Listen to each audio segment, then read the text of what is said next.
Funding for Utah Insight is made possible by viewers like you. Thank you. Tonight on Utah Insight, a blazing start to Utah's wildfire season. I just can't emphasize this enough, guys. It's worse than you think it is out there right now. A historic drought and hot temperatures could lead to a record-breaking fire season. What fire restrictions have been put in place? If it's human caused, it shouldn't have happened. Plus, hundreds of fires this year are human caused. The push to hold more people accountable.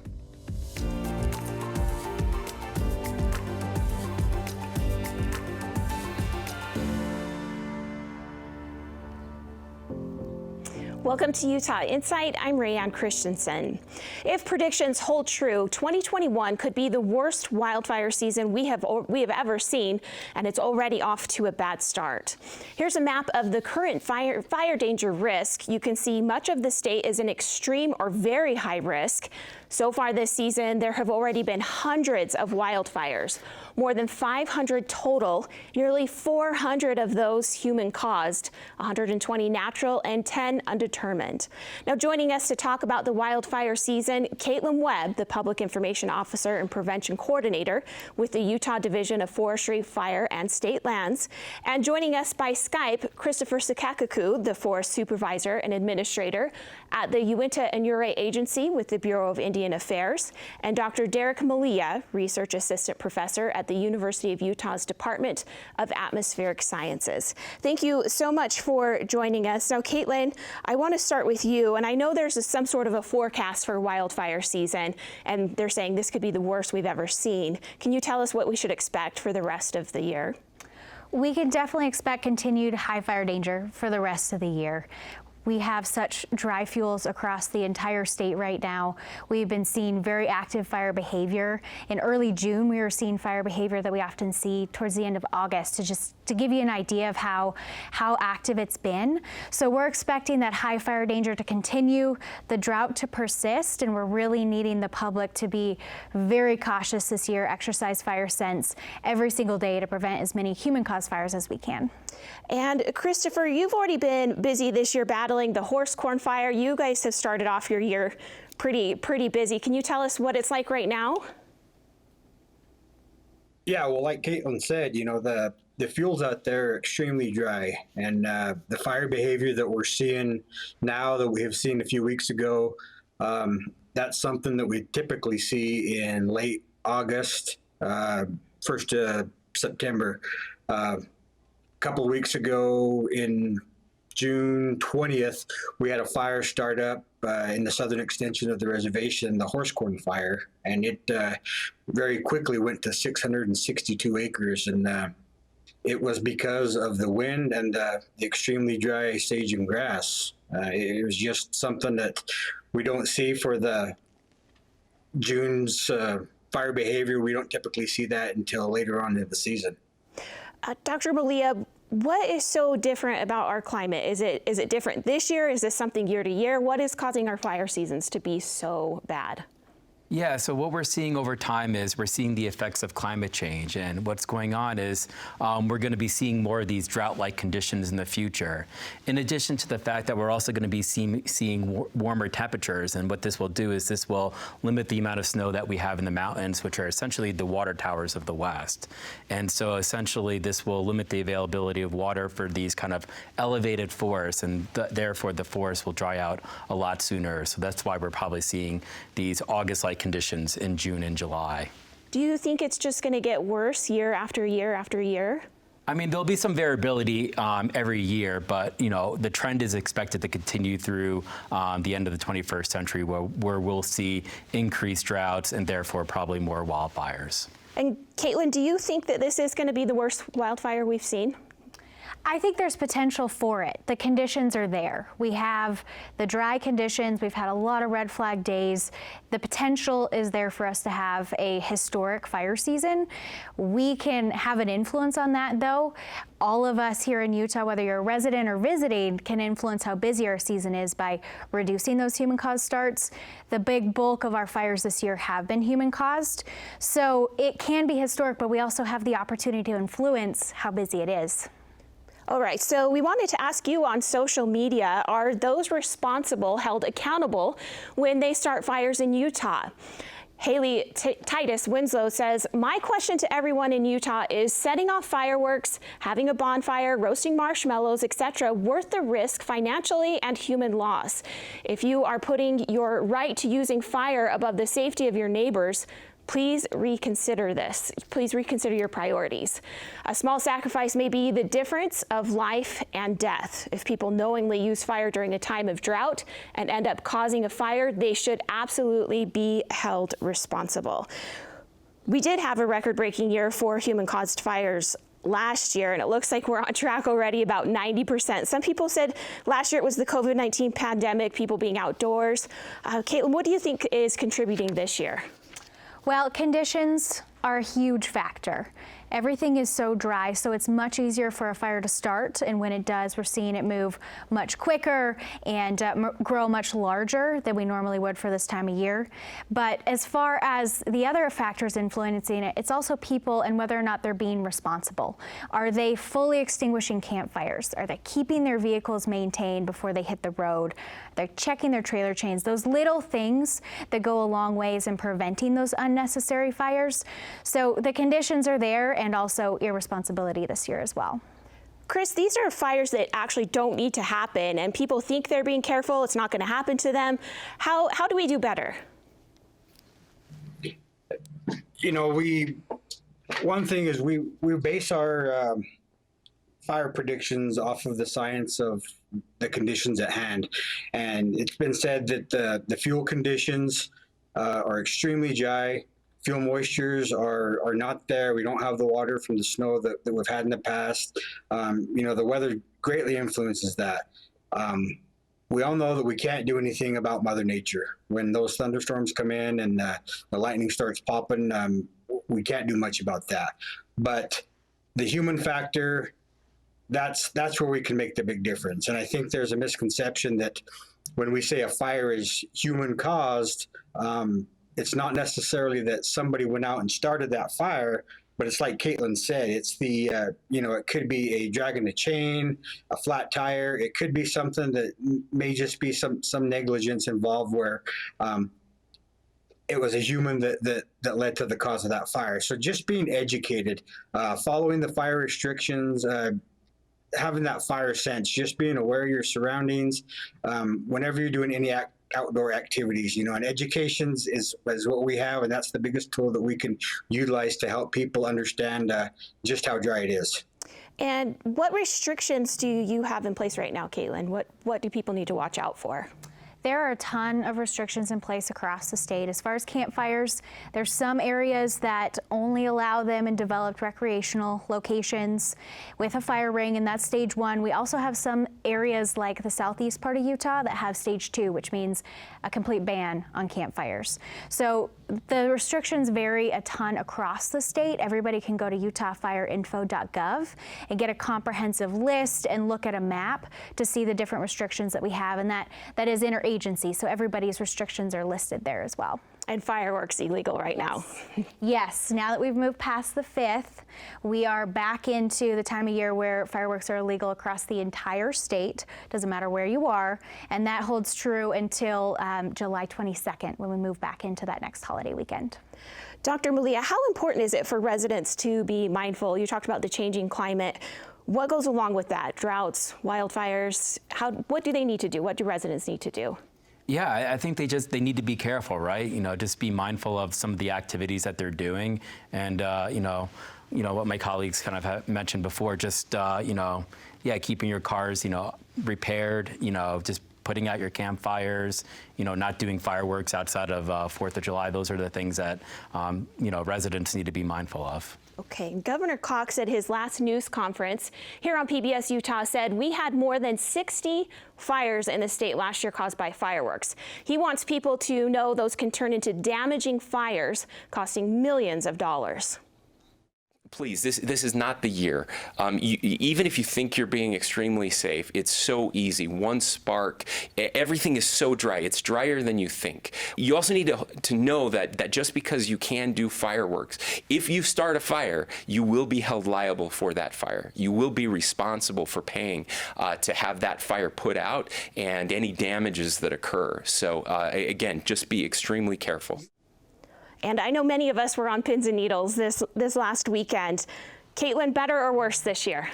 Better this year. I was really concerned going into the weekend just given the conditions, but the public did a great job in terms of following state and city and town restrictions, and we of course had a few firework related fires across the state, but nowhere near what we were expecting and not what we've seen in the past as well. No significant wildfires caused by fireworks this weekend.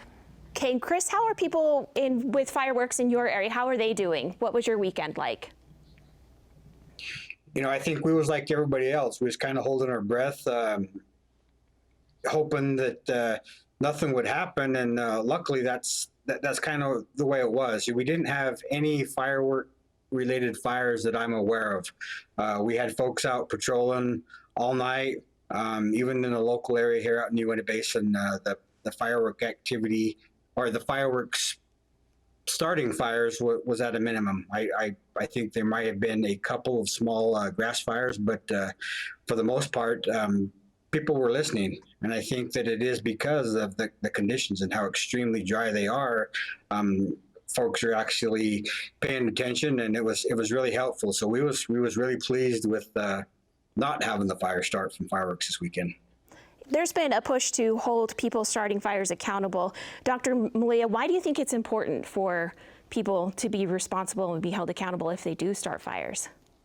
Yeah, I mean, it's just important just from the context of, we all live in Utah, and, we don't want our homes burning down, right? And so it's really important for everyone to be mindful of, what they're doing, but also, they don't want to be burning down other people's homes, and also just, beautiful, forested areas and so on. So I think just being, conscious of other people, I think, is why you would want to be careful. Caitlin, are you holding people accountable? Is the state actually pressing charges against those that start fires? Absolutely. Yeah, whenever we're able to, if we find someone responsible for a fire, we will hold them accountable. And what that looks like varies on each and every different fire, circumstances of how and where it started, what was impacted.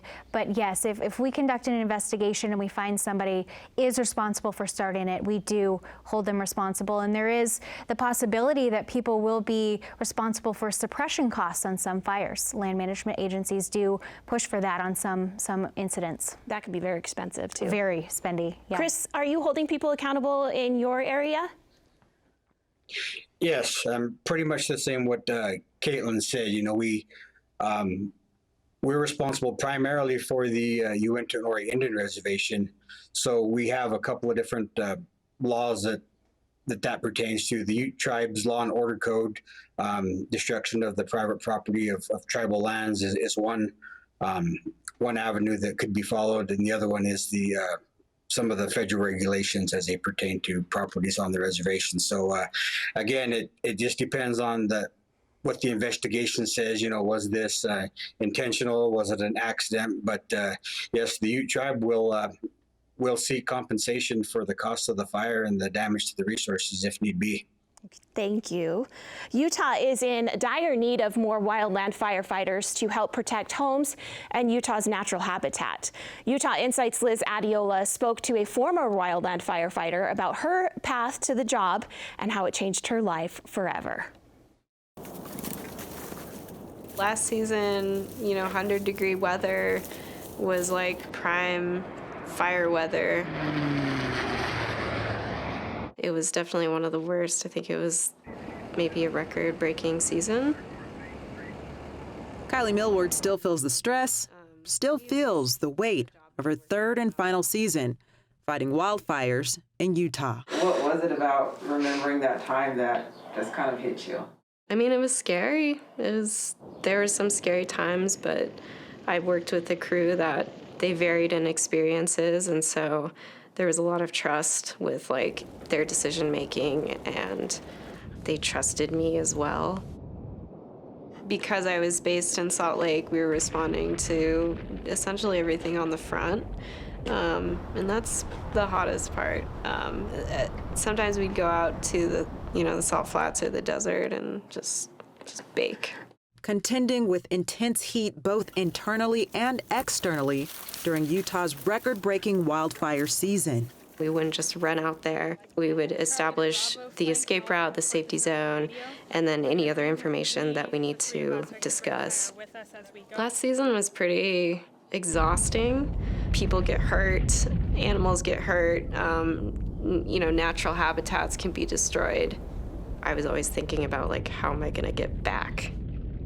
At times, Kylie would turn to her sketchbook to help keep calm while taking breaks during some of her toughest runs. Wildland firefighting was not even on my radar growing up. Her dream was to become an illustrator. When I met my husband, Noah, he was talking about how he was a firefighter for a few years and, worked in the forest. And I was like, what even is that? I didn't even know that was a career. I actually said aloud, I could never do that. And he was like, yeah, you could. Years passed, and she couldn't drop the thought of maybe one day becoming a wildland firefighter. She moved to Utah, and that nudged her even closer to the idea. I never lived in any areas that were as cool as Utah. I lived in a lot of places in the Midwest where there wasn't a lot of hiking or really a lot of anything. But yeah, moving here has really kind of made me an outdoorsy person. One who could no longer ignore the glaring problems caused when drought and human error mix. Problems that result in this. Our forests are pretty heavily fuel loaded right now, so they're ready to rip. Kylie reached out to a crew that just so happened to be led by a man who was passionate about getting more women in firefighting. There's no question as to whether or not he should hire women, which I thought was really cool. She was the only woman on the crew for her first 2 seasons, but worked alongside women who were a part of other fire crews. I was thinking, could I do that? And so maybe it was I was trying to prove something to myself. Yeah, of course you can. I think it has helped me to realize my limits, and also has kind of pushed me beyond those limits in a way. And so I'm more comfortable jumping into something, be it an art project or the work that I do with alpine forestry, and just knowing that I can accomplish it, putting in the hard work. So we're seeing firefighter shortages, recruiting difficulties, probably the worst year for this to happen. Caitlin, how important is it for women to know that they can be involved in firefighting? It's incredibly important. There are a lot of women out there that would be great assets to our fire crews, our engines, and all of our different resources available. So it's really important that women know that they should apply and they have what it takes to come out and fight fire. Chris, a good number of people are temporary or volunteer firefighters. What's the difficulty for you recruiting people right now?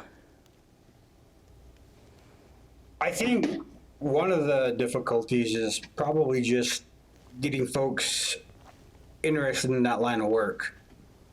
It seems that people are they associate firefighters with maybe a city, a municipality, volunteer fire department. But the federal agencies do hire firefighters every season. They could be seasonal, some of them are full-time. So I think just the interest of getting people in this line of work. It's tough work, long hours, you're away from home, a lot of traveling. But one thing we have seen is when we do get people recruited in those positions, they have a passion for it. They commit to it. They may end up doing that for a few seasons. But we here personally at the agency, we have had a shortage this year. We did a recruitment. We got some response back. We're in the process of getting some folks hired right now. But one thing is just making people aware of what the job is and how fun it can be. If it's something that you're interested in, if you like the outdoors, if you like mountains, being able to contribute to save that landscape is very fulfilling. So, we do what we can to get folks interested and bring them on board. Dr. Malia, a recommendation would be better management of public lands, maybe more preventative burning in off seasons. How do you feel about this? Yeah, I mean, I think that's definitely one piece of the puzzle. I was kind of talking about climate change before, but there's also the management of forests. So I think both pieces are, they're important. The climate change, that's going to take longer to solve. That's going to be kind of a global effort that's going to take many years to kind of solve, and we could start doing that now. But the thing that we can do right now is better manage our forests, and so that's what we could do right now to get kind of more immediate results. And Chris, tribal lands are often near public and private lands. How do you manage in your area? So the Bureau of Indian Affairs, we have a trust responsibility to manage the tribal forest for the Ute Indian tribe on the Uinta Indian Reservation. So we are a federal land management agency under the Department of the Interior. And what we do is we have a forest management plan. We follow NEPA. We have the appropriate plans and in place to do the activity that the Ute tribe wishes us to do. All decisions for the tribal forests are made by the tribal council, and right now they have opted for us to actively manage the forest. So we do what we can with projects, whether that be thinning projects, fuels reduction projects. We do sell firewood, posts and poles, and we're actually getting ready to do some timber harvesting and sell that. So we are actively managing the forest, but again, that's something that needs to be done across the whole landscape because forests don't stop on a boundary line or a fence. So actively managing the forest is definitely key to helping reduce and control the severity of wildfires. Caitlin, you are doing prevention during the off season. I'm sure we all see the smoke. So can you talk about the operations as the state? Yeah, we do a ton here at the state, and what we manage as far as lands is anything that is state owned and then unincorporated private, so outside of the cities and towns and not federal. So we do a ton fuels reduction projects, whether that's mechanical, burning piles. We do prescribed burns as well, so reducing fuels where they're too thick and there's that danger of catastrophic wildfire. We work on putting in buffers or fire lines that we're going to use to protect communities in the future, so reducing fuels in front of communities in case they're impacted by fire. And another element that we engage in really heavily is with communities and their own defensible space and home hardening as well. It's another big element of what we work on year-round.